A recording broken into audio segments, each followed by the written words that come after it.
Bismillahirrahmanirrahim. So, all the open thinkers and the conspiracy thinkers, welcome to this video because this is going to raise your eyebrows. So, there is an annual report by IRCC, and they have given certain datas, and I've made several videos on these topics.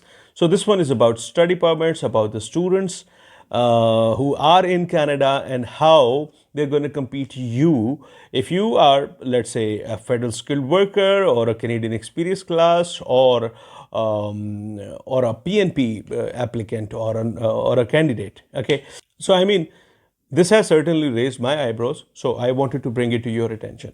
In the year 2017, almost 5 years ago, the number of students in Canada, new students in Canada, were 315,000.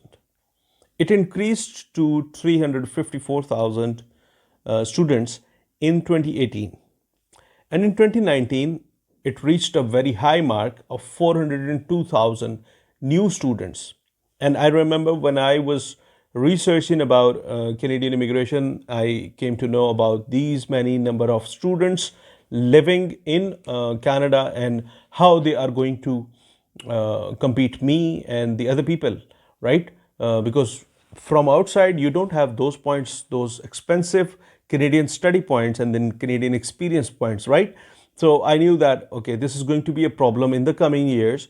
So it is, right now or never. Okay, so that's what I realized at that time. But in 2020, 256,000 was the number of students landed. And in the year 2021, this is where it gets interesting. 446,000 students landed in Canada in the year 2021 alone. And in 2022, when this year ends, I believe the number will be around 450,000.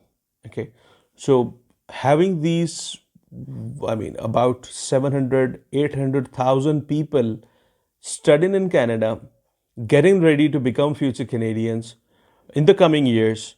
Tell me in the comment section, what do you feel about it? So if you've been just waiting for something, don't wait up. Just create your express entry profile. I know people who have their IELTS, who have their ECA, but they're not creating their express entry profile. I don't know why, but they're not doing it. And improve your chances, improve your CR score, learn French, whatever you need to do, or join these 446,000 people.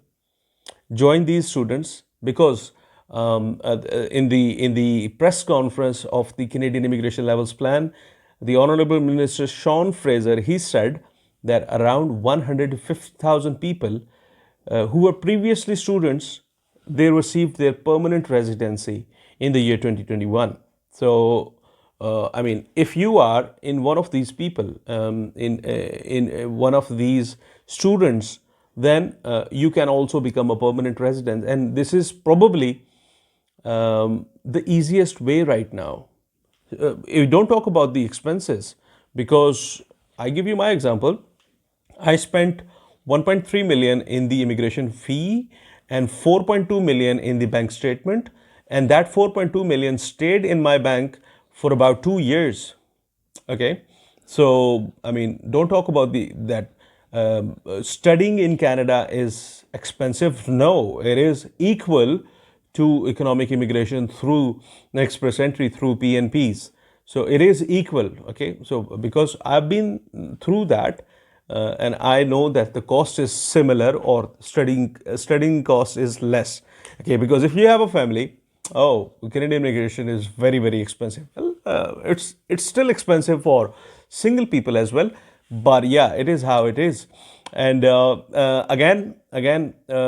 Immigration Minister Sean Fraser, he referred in his press conference that the people landing as a student, they are quite frankly the future Canadians.